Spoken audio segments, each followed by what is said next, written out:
Hello everyone, welcome to my channel. जल्दी जल्दी videos लाने का मेरा एम है, क्योंकि मुझे जो इतने सारे पेशेंट्स मेरे पास आ रहे हैं, पेरेंट्स इतने सारे अपने बच्चों को लेके आ रहे हैं। कोई मंथली विज़िट कर रहा है, कोई 15 डेज़ में आ रहा है, कोई डेली आ रहा है, कोई वीकली आ रहा है। और बहुत सारे जो मेरे दूर दूर के पेशेंट्स हैं, है ना, फिर चाहे वो ऑनलाइन कंसल्टेशन हो, ऑफलाइन कंसल्टेशन हो। कुछ कुछ पेरेंट्स जो मुझसे ओपिनियन ले रहे हैं और गाइडेंस ले रहे हैं और वो फॉलो कर रहे हैं, ठीक है। तो कुछ कुछ पेशेंट, बहुत सारे ऐसे पेरेंट्स भी हैं या बहुत सारे ऐसे बच्चे हैं जिनको मैं देख रही हूँ, और जितनी मुझे सेटिस्फैक्ट्री इम्प्रूवमेंट दिखनी चाहिए, है ना, कुछ कुछ में मुझे नहीं दिख रही है, ठीक है। तो कौन कौन सी आप लोगों से मिस्टेक्स हो रही हैं, ठीक है, एज अ जनरल बात कर रही हूँ, ठीक है। आपके बच्चे को ऑटिज़म है या ऑटिज़म स्पेक्ट्रम डिसऑर्डर है या फिर attention deficit hyper activity disorder है, ठीक है। तो आप लोगों को ये चीज़ कैसे पता करनी है कि जो आपके बच्चे में इम्प्रूवमेंट हो रही है कि नहीं हो रही है, कौन कौन सी चीज़ों को आपको ध्यान रखना है, ठीक है, जिससे आपकी जो इम्प्रूवमेंट है वो कंटिन्यूअसली होती रहे, कोई भी अडेप्टेशन फेज़ ना आए। पहले हम बात करते हैं सबसे इम्पॉर्टेंट पॉइंट की, वो है eye contact. Eye contact basically friends सबसे पहला साइन होता है, जिससे हाँ, दोनों कंडीशंस में ही हम बात करेंगे, फिर चाहे वो ऑटिज़म स्पेक्ट्रम डिसऑर्डर हो या फिर एडीएचडी हो या कोई डेवलपमेंटल डिले हो, आई कांटेक्ट बच्चे का वीक हो जाता है, ठीक है। तो अब इस केस में फ्रेंड्स, अगर आप थेरेपीज़ ले रहे हैं तो कम से कम 3 मंथ्स, है ना, 3 मंथ्स में उसका आई कांटेक्ट बच्चे का आ जाना चाहिए, ठीक है। और आई कांटेक्ट, ये नहीं मैं कहती पूरा आना चाहिए, लेकिन उसका आई कांटेक्ट इतना आना चाहिए कि अपना थेरेपिस्ट के साथ अपने पेरेंट्स को वो अच्छे से देखे, आई कांटेक्ट स्टार्ट उसे कर देना चाहिए, ठीक है। अब तो आई कांटेक्ट के लिए फ्रेंड्स थेरेपिस्ट के साथ साथ आप लोगों को भी मेहनत करनी है, ठीक है। फ्रैंकली आप ये मुझे बताइए कि जो जो एक्टिविटीज़ आपके थेरेपी सेंटर्स में होती है, कितने पेरेंट्स ऐसे हैं जो उन एक्टिविटीज़ को देख के वो सब चीज़ें घर पे कराते हैं। अगर आप कराते हैं तो बहुत अच्छी बात है। तो आई कांटेक्ट और उसके बाद नेम रिस्पॉन्स, ये दोनों चीज़ें बहुत ही इम्पॉर्टेंट हैं, जो स्टार्टिंग में बच्चे की आ जानी चाहिए, और ये तब आएगी जब आप इस पे कम से कम खुद से काम करेंगे, है ना। थेरेपीज़ के साथ साथ अगर आप खुद से काम करेंगे तब ये 3 से 4 महीने में ये चीज़ें आ जाएंगी, ठीक है। काम करने का मतलब है इन चीज़ों के पीछे लगना पड़ता है, ठीक है। 10 एक्टिविटीज़ कराओ, दिन में 5 बार कराओ, एक एक्टिविटी कराओ चाहे दिन में 10 बार कराओ, ठीक है। उसका फोकस करके उसके आगे से एक्टिविटी आपको करानी है। उसके बाद friends, next important point is, जो आपका बच्चा है अपने हाथ से एक्टिविटी अगर नहीं कर पा रहा, तो आप उसको असिस्ट करके एक्टिविटी कराओ, 3 महीने, 6 महीने, 9 महीने, ठीक है, कितने भी लग सकते हैं। कस के उसका हाथ पकड़ के उसको फोर्सफुली आपको एक्टिविटी करानी है, अगर वो बच्चा नहीं करा। मॉडरेट ऑटिज्म स्पेक्ट्रम डिसऑर्डर वाले जो होते हैं, या बहुत सारे कंफर्ट जोन वाले जो बच्चे होते हैं, ठीक है, वो कभी भी। तो आजकल फ्रेंड्स मुझे तो ज़्यादातर ये देखने को मिल रहा है कि लोग वन थेरेपी सेंटर से दूसरे थेरेपी सेंटर में जा रहे हैं, लेकिन वही एक्टिविटी जो बच्चे की कमज़ोर है, जो एक्टिविटी बच्चे को नहीं आती, आज भी मैं असेस करती हूँ तो उसको वो एक्टिविटी नहीं आ रही होती।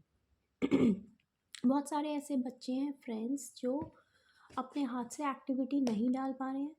अब जो हमारे पास 2 साल 3 साल के बच्चे हैं, ठीक है, अब अगर उन बच्चों को, तो आप लोग को you have to forcefully tell, क्योंकि उनको ये एक्टिविटीज़ बिल्कुल पसंद नहीं होंगी। 2 साल से 4 साल वालों को, जिनको मॉडरेट ऑटिज्म स्पेक्ट्रम डिसऑर्डर है या फिर जिनको कंफर्ट जोन में रहने की आदत हो गई है, ठीक है, वो लोग एक्टिविटीज़ में कभी खुद से इंटरेस्टेड नहीं होंगे, उनको टॉयज़ वगैरह से इंटरेस्ट नहीं होगा, तो उनको आपको पकड़ पकड़ के एक्टिविटी करवानी है। एक दिन में 10 बार आपको एक्टिविटीज़ डालना सिखाना है, ब्लॉक्स डालना सिखाना है, ठीक है। हमारे सेंटर्स पे भी हम लोग यही करते हैं, ठीक है। खुद से बच्चा नहीं करता, उसकी हैबिट बनाते हैं।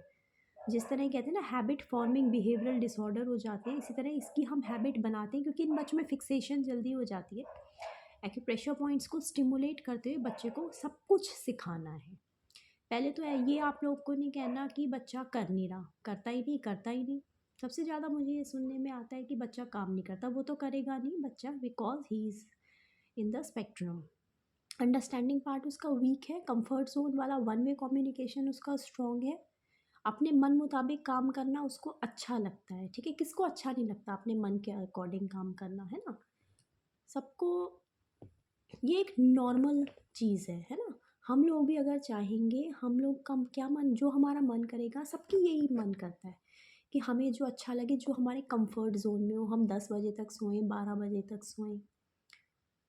लेकिन हमें क्योंकि आगे बढ़ना क्योंकि हमारा एक डिसिप्लिन लाइफ़ है, क्योंकि हमारे जीवन का एक लक्ष्य है ना? हमें वो करना है, तो इसी तरह यही चीज़ हमें अब उन बच्चों में सिखानी है। ठीक है? तो एक्टिविटीज़ अगर बच्चे को अपने हाथ से नहीं लगा रहा है बच्चा एक्टिविटी, बहुत महीने हो गए थेरेपीज़ को लेकिन उसको एक्टिविटी लगानी नहीं आ रही, it means there is some issue. आप पेरेंट्स होके उस बच्चे पे उस एक्टिविटी या उस पॉइंट पे फोकस अच्छे से नहीं कर रहे हैं, जिसकी वजह से रिकवरी आगे जाके बहुत स्लो होने वाली है। ठीक है? नेक्स्ट थिंग है pretend play. Pretend and play, अगर आप रोटी बना रहे हैं तो बच्चे को आपको देख के कुछ ना कुछ कॉपी करना आना चाहिए, कॉपिंग। ठीक है? अगर आप टेबल साफ़ कर रहे हैं तो बच्चा, नॉर्मल बच्चे आप देखते हो, आप झाड़ू लगाते हो तो बच्चा पीछे-पीछे झाड़ू लेके आ जाता है कि मैं भी झाड़ू लगाऊँगा, मैं भी डस्टिंग करूँगा। ठीक है? तो आपको कॉपी करना, अगर बच्चे को कॉपी करना नहीं सिखाया या नहीं उसको आया तो वो ऑटिज़्म स्पेक्ट्रम डिसऑर्डर से कभी भी बाहर नहीं निकल पाएगा। तो प्रीटेंड प्ले सबसे ज़्यादा इम्पोर्टेंट होता है, जिसमें आप लोग बिल्कुल भी ध्यान नहीं देते हैं। सिंपल रोटी चल रही है, ये चल रहा है, बॉल चल रहा है, मंकी क्लाइंबिंग चल रहा है, बियर वॉक चल रहा है ना? सो हमने प्रीटेंड प्ले पे तो काम ही नहीं किया, कॉपिंग उसको सिखाई नहीं, इमिटेशन उसको आई नहीं, इसलिए उसकी स्पीड।